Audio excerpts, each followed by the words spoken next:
Good morning kalapatids. Bali ang topic natin ngayon ay bakit tumatayo yung ating mga breeder sa paglilimlim ng kanilang mga itlog. So pag-usapan po natin sa video ito.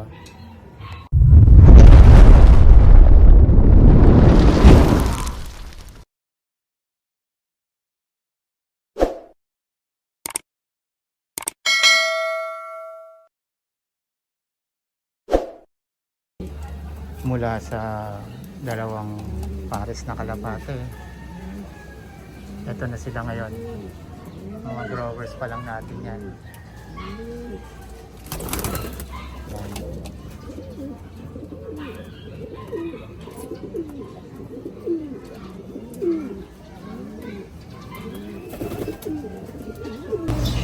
Kalapatid, ito yung ating mga YB.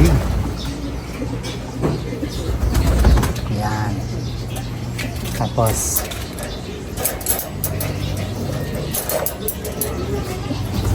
ayan na, malalaki na yung ating mga white top and feather. Tapos si spread yung stencil natin, no? Lugun siya ngayon, no? Lugun. So molting talaga siya kasi ito yung isang anak ng ating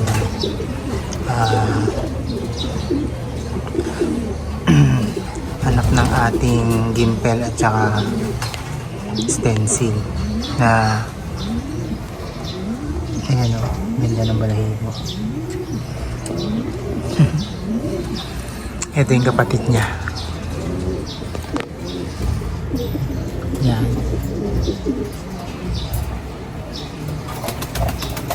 Ang ating YB na Homer. Tapos ito yung latest natin ng mga batang pinapa-mature. Ano yung black. Sa mga gusto pong mag-avail nating mga viewer, yan, meron po tayong mga pang-release. Meron tayong i-release ng mga stencil ngayon at saka Homer. Tapos ayan, dom opal spread. Ayan, hindi na parakuhan puti natin si red ball. So meron din tayo saddle na i-release. Tapos meron din tayong mga ito, may stencil na bloodline yan. Yan. Tapos yung mga Homer natin, ito sa mga bordo natin na barako. Tapos halos lahat kasi may itlog eh. Itong tatlong layer na to, meron siyang itlog mula dyan taas. Tapos itong ating Homer stencil, yan yung unang output ng Homer stencil natin. Yung unang offspring ng Homer stencil natin na pinagpares, ito siya. Ayan, mukhang hen eh. Ayan o, ganda. Ang ating mga YB na stencil na pinapamature dito sa grower natin.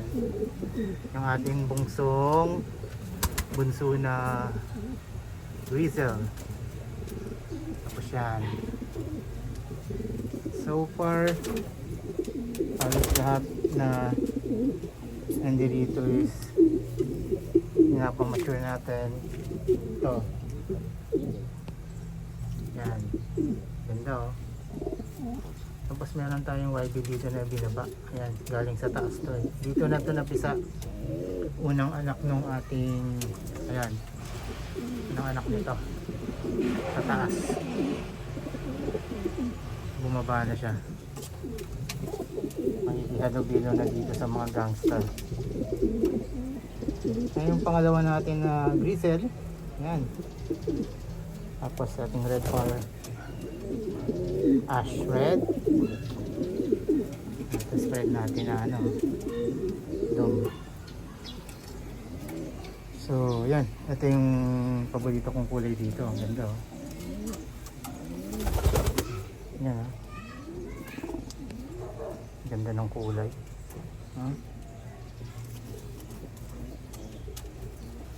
So viewing lang to sa ating ano. Tapos ito yung ating isa pang grizzle.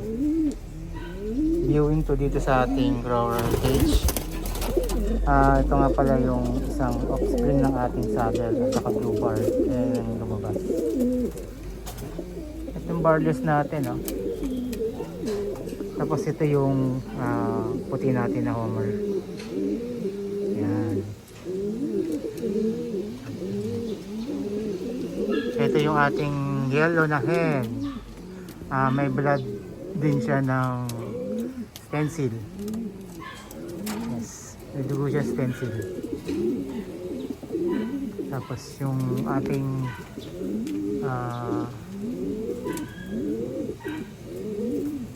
yan. Hindi mo maintindihan kung Ravenna or Dom Opal na may blood na stencil. Hen siya, hen. Yan, ganyan. Ayaw magpa-video.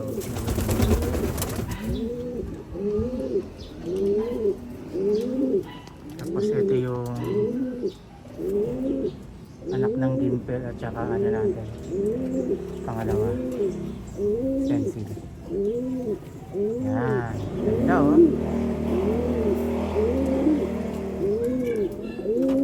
So itong ating lumopal, pumari siya sa puti na homer. Tapos itong stencil natin pumari sa pinapahinga ko siya pero pumari sa ano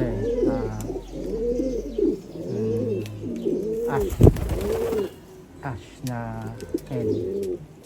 Tapos yan, saddle natin meron yung paris na blue bar. Homer natin meron din dalawang itlog yan. Ayokong guluhin para hindi maano yung kanilang paglilimlim. So yan na nga. Tapos yan nasa taas yung ating yan, mga Lolita bloodline yan. So ito Dan, yellow Dan. Yes, yan.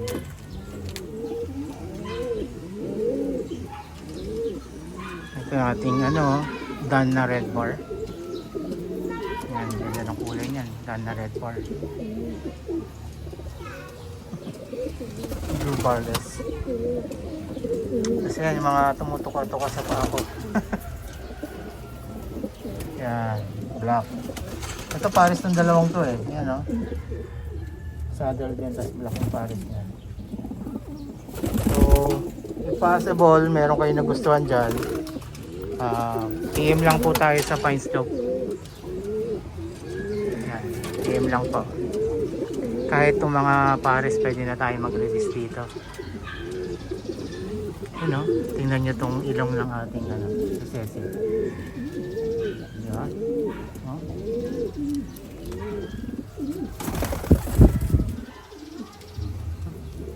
Home stencil natin, no? Ganda.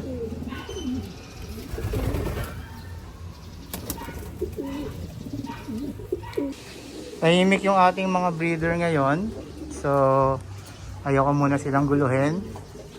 Yan.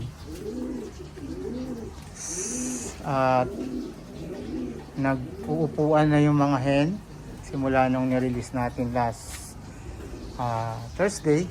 Ayan. Nakaupo na yung mga hen. Mukhang iitlog na. Ito. Ayan. Nag-uupuan na. Hindi bigay na ng sinyales. Ito rin si Tero. Yan. Tapos yung iba, yan, umat na yung yung head. Itong ating mga nandito sa noble cage. Yan, busy silang maglimlim. Busy maglimlim tong stencil natin. So, huwag na natin starbohin. Ito ring brown natin, busy maglimlim. Yan o, si Mango to. Yung ating gimpel stencil na pinaris natin, ayan, naglilimlim pa rin sila ngayon. Baka next week na ito magpisa. Kaya ko nang guluhin. Ayan, tumayo. Naglilimlim kanina yun eh. Baka na-istorbo natin eh. Kaya tumayo. Yung pares natin na saddle, may itlog na ata. Meron na nga. Oh, dalawa na. Oh, sige, sige. Limlim lang. So, ito yung update natin ngayon sa ating grizzle at saka recessive na pinagpares. Ayan. Check natin yung laki na ng inakay. So, at ilan ang itlog? Dalawa na ulit ang itlog. Ayun, sige lang. Ikaw muna dito. Maramin muna kita. Dalawa na itlog nila.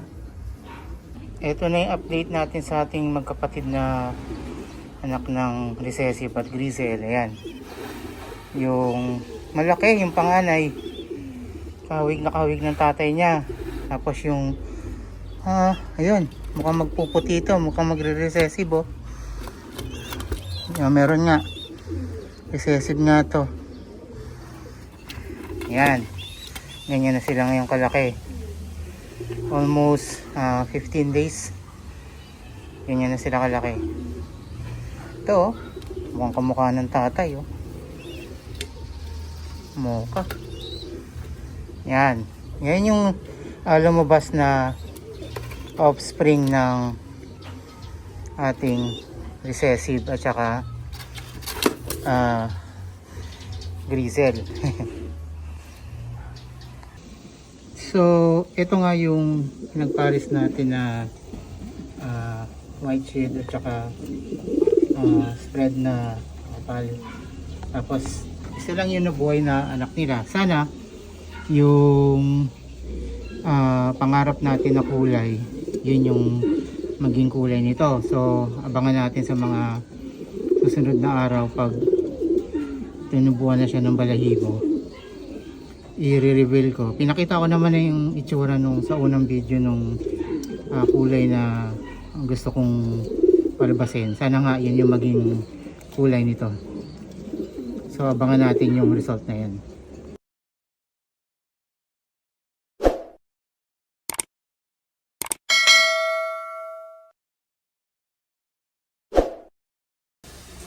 So naglagay na po tayo ng paso ngayon. After 1 week silang nagpares. Bakit po natin nilagyan agad ng paso? So yun. Yun yung topic natin ngayon. Bali ang topic natin is iwas tayo ng naglilimlim. So yan. After 1 week, binigyan na natin sila ng nest bowl. Para nga pag umitlog sila ng isa, hindi na natin dadamputin ng ating kamay tapos ililipat natin sa paso. Dapat pagkatapos mong pagparisin sila or pagsalubungin after ng kondisyon, after 1 week lagyan muna sila ng nest bowl. Yun nga, para hindi manibago kasi yung iba maselan talaga na yung iba umiitlog sa kulungan tapos lalagyan mo pa lang ng paso tapos ililipat mo sa paso, naninibago sila. Bakit? Ang unang nagiging rason, nag-iiba yung pang-amoy nila dun sa pinag-itlogan nila, kaya tinatamad silang limliman yon. Hindi nila or iniisip nila hindi sa kanila itlog na yon. May mga ganun talaga, masiselan, lalo na yung may mga breed or may mga bloodline kalapate, masiselan talaga sila.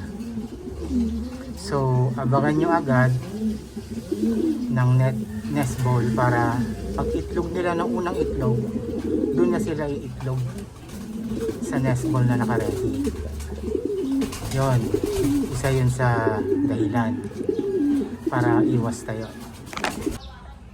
Okay, another reason kung bakit tumatayo yung kalapate is hindi kondisyon. Either lalaki o yung babae, hindi fully condition.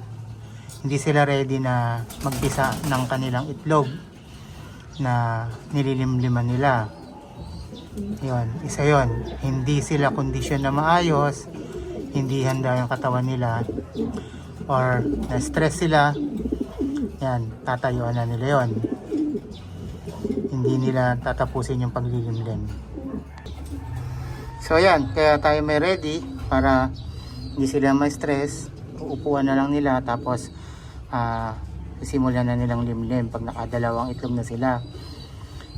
Additional na dahilan kung bakit nila tinatayuan yung itlog nila is minsan alam na nila na walang similya. So dapat alam din natin tignan kung mayroon similya o wala. Alisin nyo na yon, i-condition nyo na sila. Isa yun sa dahilan bakit walang similya, hindi rin maganda yung pagkakondisyon nila, or hindi sila kondisyon. Kaya tinatayuan na nila itlog, binabalahura na nila, dudumihan na lang, iiputan, hindi na nila lilimliman yon. Ganon sila. Yon.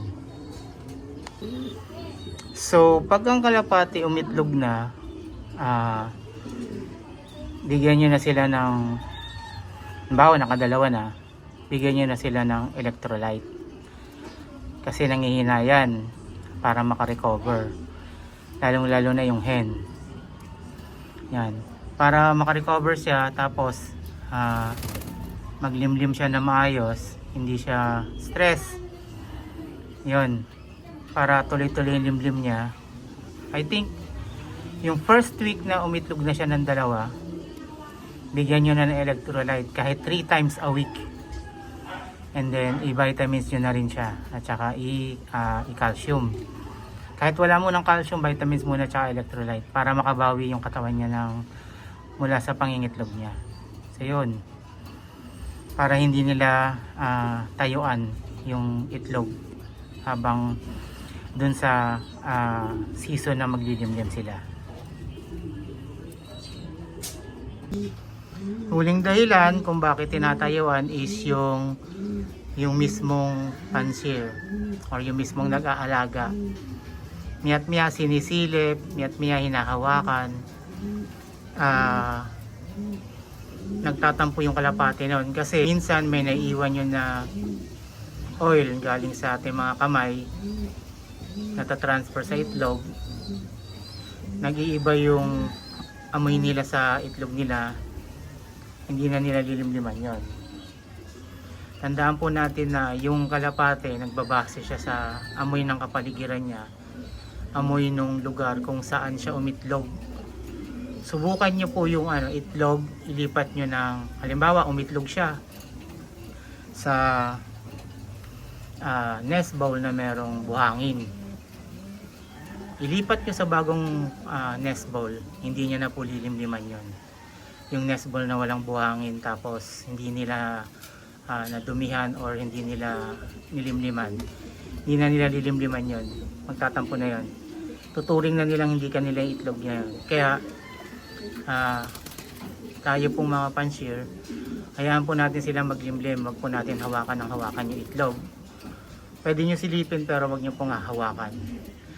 Madalas, minsan, o kaya hawakan nyo yun, magpunos muna kayo, or gumamit kayo ng tela bago nyo hawakan yung itlog para hindi ma-contaminate. Yun yung tamang salita, tamang words, contaminate yung itlog nila para tuloy-tuloy yung kanilang paglilimlim. So yun po yung topic natin ngayon, kung bakit tumatayo yung kalapati sa kanila sa paglilimlim. Sana may natutuhan po kayo kahit kaunti lang, based on experience po yung shinare ko na yun. Kaya sana po meron kayong napulot, at saka kung meron kayong gustong i-share, comment nyo lang po sa ating comment section para ma-share din po natin sa iba.